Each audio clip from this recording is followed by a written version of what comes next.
नमस्कार। मैं प्राध्यापिका डॉक्टर मीनल प्रमोद बर्वे, नासिक शिक्षण प्रसारक मंडल नासिक के कई बिंदु रामराव देशमुख कला एवं वाणिज्य महिला महाविद्यालय नासिक रोड में हिंदी विषय का अध्यापन करती हूँ।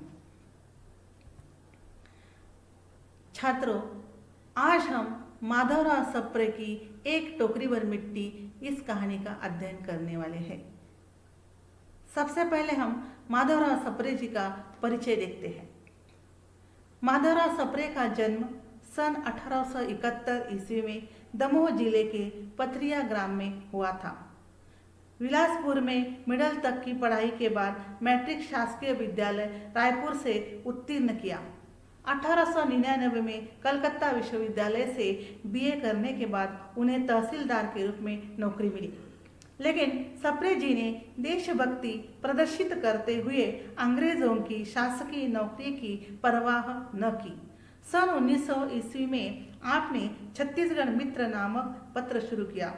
सन 1909 ईस्वी में हिंदी ग्रंथमाला का प्रकाशन नागपुर से किया। सप्रे जी ने मौलिक लेखन के साथ साथ बाल गंगाधर तिलक द्वारा रचित मराठी पुस्तक गीता रहस्य का हिंदी में अनुवाद किया। उनकी हिंदी सेवा से प्रभावित होकर उन्हें अखिल भारतीय हिंदी साहित्य सम्मेलन के 15वें देहरादून अधिवेशन में सभापति मनोनीत किया गया था। मराठी भाषी सप्रे जी हिंदी के आरंभिक कहानीकारों में से एक है।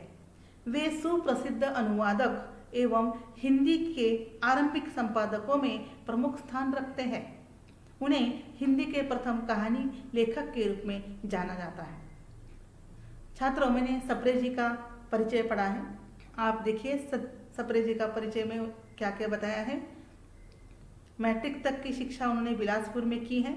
बीए तक की शिक्षा उन्होंने कलकत्ता विश्वविद्यालय में की है। तहसीलदार रहे हैं। सप्रे जी ने देशभक्ति को प्रदर्शित करते हुए अंग्रेजी की शासकीय नौकरी की परवाह नहीं की है। ये भी बड़ी बात है। सन 1909 में उन्होंने ग्रंथमाला का प्रकाशन नागपुर से किया है, हिंदी ग्रंथमाला का। सप्रे जी ने मौलिक लेखन के साथ साथ बाल गंगाधर तिलक द्वारा गीता रहस्य, आप सबको पता है कि उन्होंने बाल गंगाधर तिलक जी ने जेल में गीता रहस्य नामक ग्रंथ लिखा था और उस ग्रंथ का हिंदी में अनुवाद माधवराव सप्रे जी ने किया है। हिंदी सेवा से प्रभावित होकर उन्हें अखिल भारतीय हिंदी साहित्य सम्मेलन के 15वें अधिवेशन में सभापति के रूप में स्थान दिया गया था। छात्रों, आपको पता होगा ये मराठी कवि है, लेखक है, लिखने वाले माधवराव सप्रे। फिर भी उन्होंने हिंदी में कहानी लिखी है और इतना बड़ा नाम हो चुका है। देखिए, वे सुप्रसिद्ध अनुवादक भी रहे हैं। हिंदी के आरंभिक संपादकों में सबसे महत्वपूर्ण स्थान उनका रहा है और इसलिए उन्हें हिंदी के प्रथम कहानी के रूप में भी जाना जाता है। ये उनका व्यक्तित्व रहा है। अब कृतित्व के बारे में, माधवराव सप्रे जी की कहानियों के 2 संग्रह प्रकाशित हो चुके हैं। माधवराव सप्रे की कहानियाँ देवी प्रसाद वर्मा, हिंदुस्तानी अकादमी, इलाहाबाद। माधवराव सप्रे की प्रतिनिधि संकलन संपादक manager Pandey, National Book Trust, Delhi. सन 1917 ईस्वी में बाल गंगाधर तिलक द्वारा लिखित श्रीमद् भगवद गीता रहस्य का हिंदी में अनुवाद भी उन्होंने किया है। सन 1920 ईस्वी में चिंतामणि विनायक वैद्य द्वारा लिखित महाभारत मीमांसा का भी हिंदी अनुवाद उन्होंने किया है। इतना अच्छा कृतित्व सप्रे जी का रहा है। अब हम छात्रों की कहानी की ओर बढ़ते हैं। एक टोकरी भर मिट्टी जो कहानी है उसके पात्र हैं, 2 प्रमुख पात्र हैं।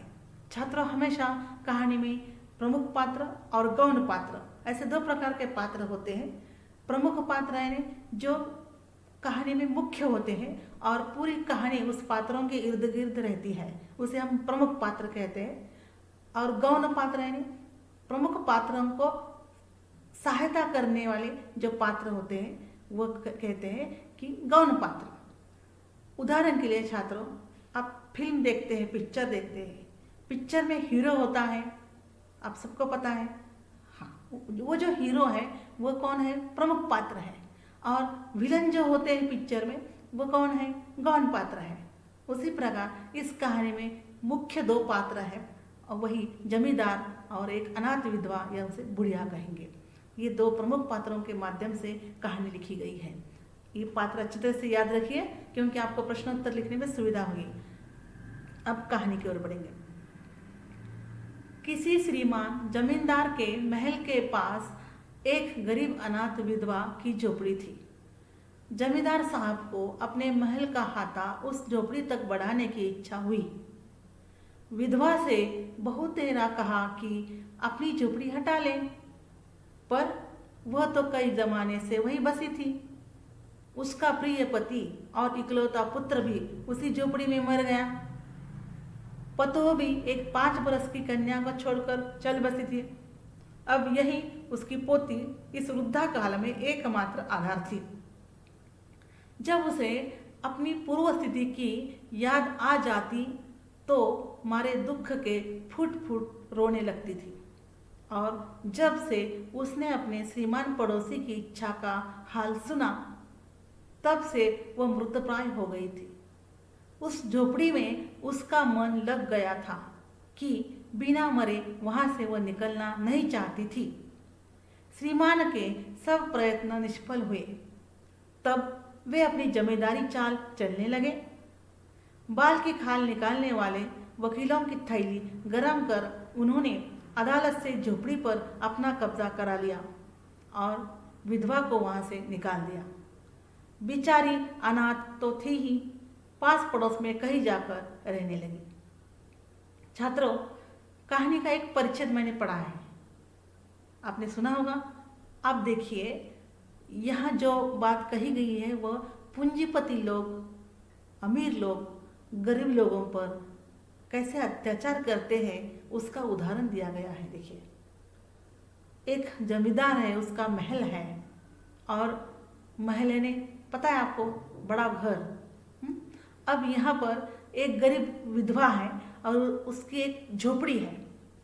जब महल है तो महल के पास ही में उसकी झोपड़ी है। अब कभी ऐसी इच्छा हुई जमींदार की कि हमको अभी महल को आगे बढ़ाना है, तो उसकी झोपड़ी बीच में आती है। तो उसने क्या किया, देखिए, तो उस झोपड़ी को हटाना चाहा, परंतु छात्रों, आप सबको पता है, आप भी सब घर में रहते हैं।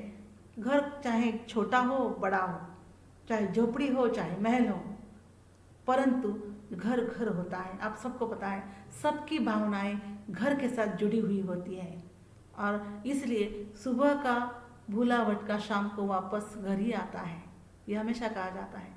उसी प्रकार यहाँ पर यह विधवा को भी अपनी झोपड़ी बहुत प्यारी थी। मतलब वो परंपरा से वहाँ रहती थी। जब वह उस झोपड़ी में रहती थी, उसका प्रिय पति इकलौता पुत्र उसी झोपड़ी में मर गया था। तात्पर्य वो परंपरा से रहती थी। पतोह भी एक 5 वर्ष की कन्या को छोड़कर चल बसी थी। मतलब अब कौन शेष रही थी, केवल बुढ़िया मतलब विधवा स्त्री और वो 5 वर्ष की कन्या, दोनों जीवित रही केवल।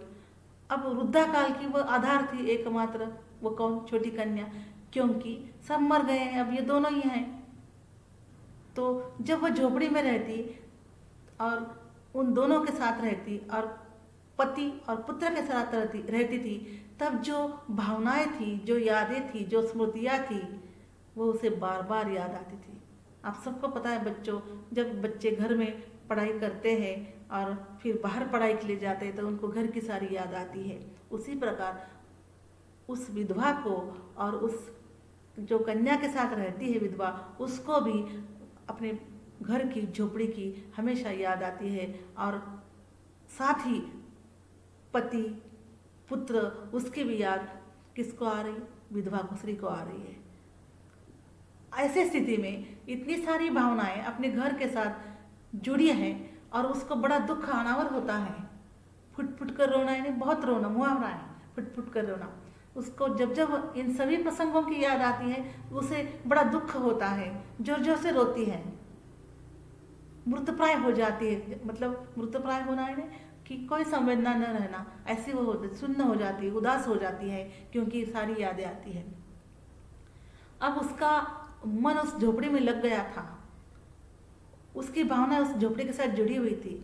ऐसी सारी स्थिति है। देखिए, एक तरफ जमींदार का महल है, जमींदार के रहन सहन है, दूसरी तरफ झोपड़ी है और उस विधवा की भावना झोपड़ी के साथ जुड़ी हुई है। दो तरह की बातें हैं। देखिए, परंतु वो वहाँ से निकलेगी क्या? विधवा नहीं निकलेगी। चाहे वह जमींदार उसको बोला कि वहाँ से तुम निकल जाओ, परंतु वो निकलने वाली नहीं है, क्योंकि उसकी भावना उसके साथ जुड़ी हुई है, उसका मन लग गया वहाँ पर। श्रीमान ने बहुत सारे प्रयत्न किए, मतलब जमींदार ने उसको वहाँ से निकालने के बहुत बहुत प्रयास किए, परंतु वह नहीं निकल पाई। फिर क्या किया? आपको पता है पूंजीपति लोग क्या करते हैं, सीधी सीधी बात नहीं मानी जाती तो वो अपने रोब दिखाते हैं, पैसों का, उनकी प्रतिष्ठा का। वैसा ही हुआ, बाल की खाल निकालना है। जिनकी बात वो समझते हैं, ऐसे वकीलों के पास जाकर उन्होंने क्या किया, वकील नियुक्त किया, उसकी थैली गरम की, मतलब थैली गरम की, उसको पैसे दिए और झोपड़ी हटा ली। छात्रों, आप जहाँ जहाँ रहते हैं आप देखिए, जहाँ झोपड़पट्टियाँ हैं, जब जब अतिक्रमण होता है तब तब अतिक्रमण निकाला जाता है। आप महानगर पालिका का भी देखिए, महानगर पालिका ने भी जहाँ जहाँ अतिक्रमण हुआ था सारे बुलडोर लगाए थे। क्यों लगाए थे? अतिक्रमण करते लोग तो लोगों की क्या हालत होती है आप देखते हैं समाज में भी। उसी प्रकार यहाँ पर भी जमींदार ने वैसा ही किया और क्या किया, वो झोपड़ी पर अपना कब्जा कर लिया और विधवा को वहाँ से निकाल दिया। बेचारी अब अनाथ हो गई। देखो, दो प्रसंग है कि एक तरफ जमींदार का महल है और दूसरी तरफ झोपड़ी है विधवा की, और उसकी भावना उसके साथ जुड़ी हुई है। ऐसे समय बेचारी घर से निकाल दी जाती है तो बेचारी बड़ी अनाथ हो जाती है, पास पड़ोस में कहीं जाकर रहने लगती है। देखो, कल्पना करो छात्रों, आसान काम नहीं है। जब अपना घर बनाया हुआ घर चला जाता है तो मनुष्य कहाँ रहेगा, बड़ी मुसीबत होती है। इस प्रकार का वर्णन इस परिच्छेद में किया है। अगला परिच्छेद देखते हैं। एक दिन श्रीमान उस झोपड़ी के आसपास टहल रहे थे और लोगों को काम बतला रहे थे कि वह विधवा हाथ में टोकरी लेकर वहां पहुंची। फिर देखिए, श्रीमान ने उसको देखते ही अपने नौकरों से कहा कि उसे यहाँ से हटा दो, पर वह गिड़गिड़ा कर बोली, महाराज, अब तो ये झोपड़ी तुम्हारी ही हो गई है, मैं उसे लेने नहीं आई हूँ। महाराज क्षमा करे, तो एक विनती है। जमींदार साहब के सिर हिलाने पर उसने कहा, जब से ये झोपड़ी छूटी है तब से मेरी पोती ने खाना पीना छोड़ दिया है। मैंने बहुत कुछ समझाया पर वह एक नहीं मानती। यही कहा करती है कि अपने घर चल, वही रोटी खाऊंगी। अब मैंने यह सोचा कि इस झोपड़ी में से एक टोकरी भर मिट्टी लेकर उसी का चूल्हा बनाकर रोटी पकाऊंगी। इससे भरोसा है कि वो रोटी खाने लगेगी। महाराज कृपा करके आज्ञा दीजिए तो इस टोकरी में मिट्टी ले आऊं। श्रीमान ने आज्ञा दे दी। देखिए, अब इस परिच्छेद में क्या बताया। जमींदार झोपड़ी के आसपास टहल रहे थे, लोगों को काम दे दिया है, उनकी निगरानी में काम हो रहा था। झोपड़ी पर तो कब्जा कर लिया था। उसी समय वहां पर कौन आई है? विधवा स्त्री। क्यों आई अब वो? झोपड़ी तो ले ली थी, अब क्यों आई वो? क्या कहने के लिए आई? और उसका कहना वो मानने वाले के जमींदार। देखिए, हाथ में टोकरी लेकर आई है और श्रीमान ने उसे देखते ही अपने, आपको पता है धनवान लोग क्या करते हैं, आधे दे दिया, हटा दो इसको वहां से। वो गिड़गिड़ा कर बोलती है, अर्जव करती, विनती करती। गिड़गिड़ाना, अर्जव करना, विनती करना, महाराज अब तो ये झोपड़ी तुम्हारी ही है, मैंने तुम्हें दे दी है, मैं उसे लेने नहीं आई हूँ, मुझे क्षमा करो, एक विनती करने आई हूँ। देखिए किस प्रकार के अर्जव वो जमींदार से कर रही है। कल्पना भी नहीं कर सकते छात्रों कि इस प्रकार वो ऐसे कुछ मांगने के लिए वापस आएगी, लेकिन आई है और कहती है कि जब से झोपड़ी से मैं गई हूँ क्या हुआ है, मेरी पोती ने खाना पीना छोड़ दिया है। बहुत समझाया उसको लेकिन वो मान नहीं रही है और इसलिए कह रही है कि अपने घर चलो, अपनी झोपड़ी में चलो, उसके बगल में रोटी नहीं खाने वाली। वो उसकी पोती, विधवा की पोती रोटी तक नहीं खा रही है। इसलिए उसने सोचा है विधवा स्त्री ने कि इस झोपड़ी की एक टोकरी भर मिट्टी ले जाए और उस पर क्या करे, रोटी पकाए। देखिए, उसका चूल्हा बनाए और रोटी पकाए। कैसी भावना जुड़ी हुई है देखिए छात्रों। आप भी घर में कोई आपकी प्रिय चीज़, महत्वपूर्ण चीज़ है, कैसे संभाल कर रखते हैं? कोई भी चीज़ हो तो संभल कर रखते हैं। उसी प्रकार ये तो घर था, अब घर की मिट्टी लेकर जाकर उस पर खाना पकाने वाली देखिए कैसी भावनाएं हैं। देखिए किस प्रकार की मनुष्य की भावनाएं अपने सारे चीज़ों के साथ जुड़ी रहती है, कितना प्रेम, कितना लगाव होता है छात्रों। ये देखिए आपका भी हमेशा ऐसा लगाव होता है। उसी प्रकार एक मनुष्य की भावना है, चाहे कौन सा भी मनुष्य हो, चाहे गरीब हो, अमीर हो, कोई भी हो, सबकी अपनी भावनाएं उस चीज़ के साथ जुड़ी होती है। उसी प्रकार उसकी भी भावनाएं जुड़ी है और वो कहती है उस मिट्टी को ले जाकर मैं क्या करूँगी, वहाँ पर खाना पकाऊंगी। महाराज कृपा करके आज्ञा दीजिए। वो कहती है कि मैं मिट्टी ले जाऊं। अब इतना सारा कहने के बाद जमींदार को लगा ठीक है, अभी झोपड़ी दे दी है उसने, चलो एक टोकरी में मिट्टी ले जाने दो, क्या फ़र्क पड़ने वाला है। और इसलिए उन्होंने आज्ञा दे दी, ठीक है टोकरी पर मिट्टी चाहती है तो ले जाओ। छात्रों ये परिचित आपको समझ में आया होगा, आगे बढ़ेंगे। विधवा झोपड़ी के भीतर गई। ध्यान से सुनिए छात्रों, अभी बड़ा अच्छा प्रसंग वर्णन किया है सप्रे जी ने। विधवा झोपड़ी के भीतर गई, वहां जाते ही उसे पुरानी बातों का स्मरण हुआ और उसकी आंखों से आंसू की धारा बहने लगी। अपने आंतरिक दुख को किसी तरह संभाल कर उसने अपनी टोकरी मिट्टी से भर ली और हाथ से उठाकर बाहर ले आई। फिर हाथ जोड़कर श्रीमान से प्रार्थना करने लगी, महाराज कृपा करके इस टोकरी को जरा हाथ लगाइए, जिससे कि मैं उसे अपने सिर पर धर लूं।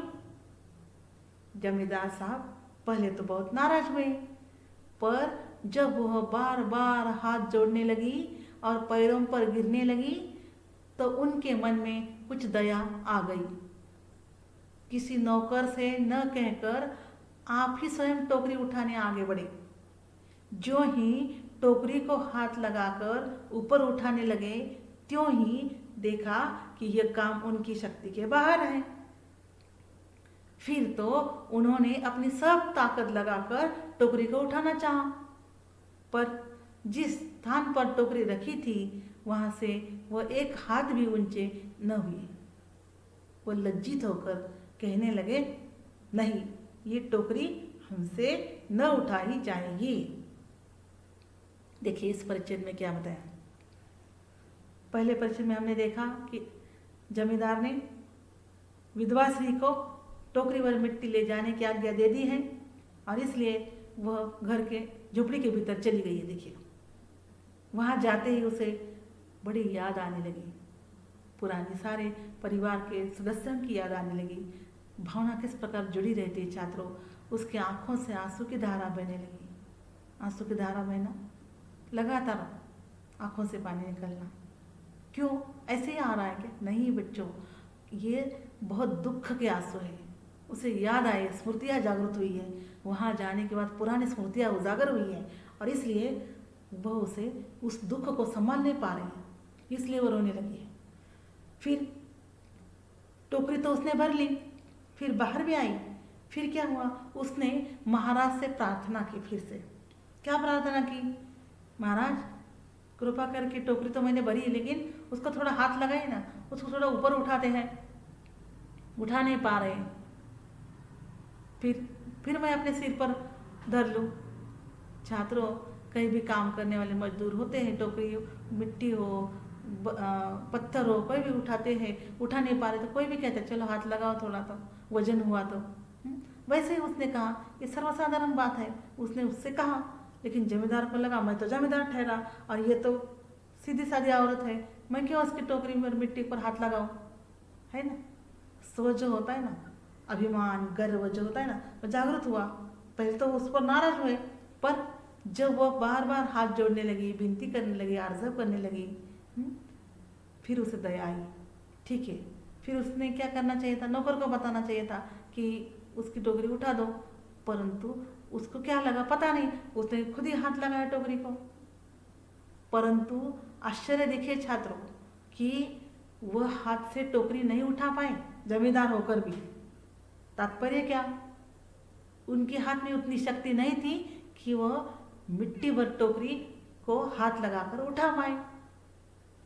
किसमें ताकत है? झोपड़ी में रहने वाली विधवा औरत में, है ना। फिर उसने बहुत कोशिश की टोकरी उठाने की, नहीं उठा पाए, वैसे ही रही। फिर उन्हें बड़ा लज्जा का अनुभव हुआ और उत्तर क्या दिया, यह टोकरी हमसे न उठाई जाएगी। देखो छात्र, इस प्रसंग से सीखिए। दूसरा अर्थ क्या है कि बड़े बड़े लोग छोटे छोटे लोगों को कैसे तंग करते हैं, और अच्छे तो छोटे लोग हैं, बड़े लोग नहीं। मतलब भांडवलशाही पूंजीपति लोग कोई काम के नहीं है, सामान्य आदमी कितने काम के हैं, ये बताया नहीं इसमें। देखिए आगे अगला परिचय। यह सुनकर विधवा ने कहा, महाराज नाराज न हो, आपसे एक टोकरी भर मिट्टी नहीं उठाई जाती, और इस झोपड़ी में तो हजारों टोकरियां मिट्टी पड़ी हैं, उसका भार आप जन्म भर क्यों कर उठा सकेंगे? आप ही इस बात पर विचार कीजिए। जमींदार साहब धन मद से गर्वित हो अपना कर्तव्य भूल गए थे, पर विधवा के उपयुक्त वचन सुनते ही उनकी आंखें खुल गई। कृत कर्म का पश्चाताप कर उन्होंने विधवा से क्षमा मांगी और उसकी झोपड़ी वापस दे दी। देखिए इस परिचय में क्या बताया, क्या असर हुआ। कभी कभी क्या होता है, शक्ति से युक्ति श्रेष्ठ होती है ना छात्रों, उसी प्रकार यहाँ पर जमींदार को उस विधवा सामान्य स्त्री के सामने झुकना पड़ा है ना। विधवा ने कहा है, महाराज नाराज न हो, आप एक टोकरी भर मिट्टी नहीं उठा पा रहे हैं, ठीक है मत उठाओ, परंतु ये सोचो, विचार करो, झोपड़ी में तो हजारों टोकरियां मिट्टी हैं, आप उसका भार कैसे जन्म भर उठा पाएंगे?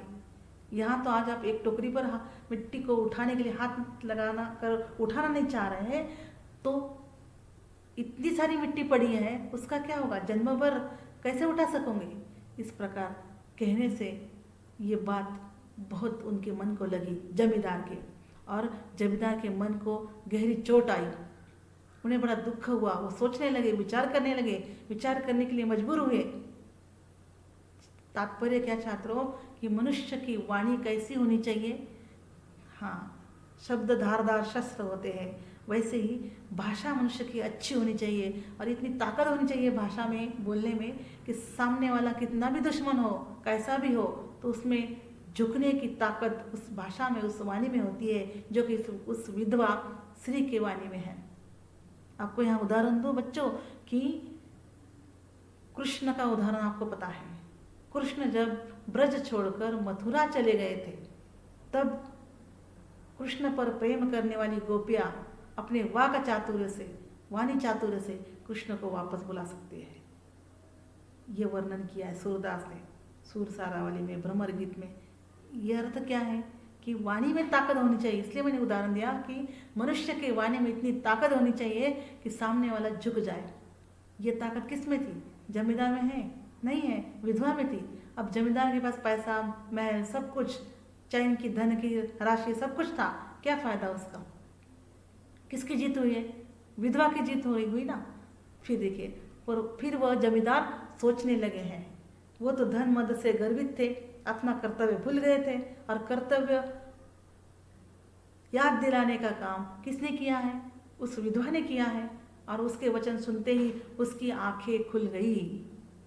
आंखें खुलना, समझदारी आना, कर्तव्य याद आना, और कृतकर्म का पश्चाताप कर उन्होंने विधवा से क्षमा मांगी। कृतकर्म जो उन्होंने जीवन भर कर्म किया था, या विधवा की झोपड़ी लेकर जो कर्म किया था, उसे कृतकर्म कहा है, उसका पश्चाताप हुआ और विधवा से क्षमा मांगी, और उसकी झोपड़ी उसे वापस दे दी।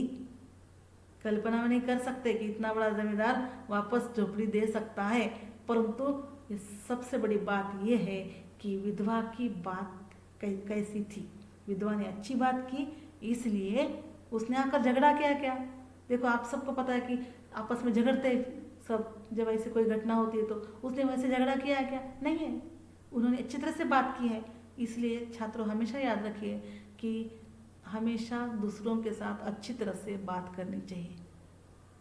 यहाँ पर कहानी समाप्त होती है, परंतु कहानी से क्या सीख मिलती है? मनुष्य ने मनुष्य के साथ मनुष्यता से व्यवहार करना चाहिए, सबसे बड़ी बात है, यह हमेशा याद रखिए छात्रों। और धनवान लोग गरीबों पर कैसे अत्याचार करते हैं, परंतु कौन श्रेष्ठ ठहरता है? आखिर धनवान नहीं, गरीब। ये सबसे बड़ी बात है। धनवान की भावनाएं होती है और गरीबों की भावनाएं नहीं होती क्या? होती है। ये इस पाठ के माध्यम से सिखाया है। यही सीख आपको मिलती है कि हमेशा मनुष्य ने मनुष्य के साथ मनुष्यता से व्यवहार करना चाहिए। हो सकता है छात्रों आपको ये कहानी समझ में आई होगी। थोड़ा हम पीछे जाकर देखेंगे इस कहानी के महत्वपूर्ण कौन कौन से प्रसंग हमने देखे हैं।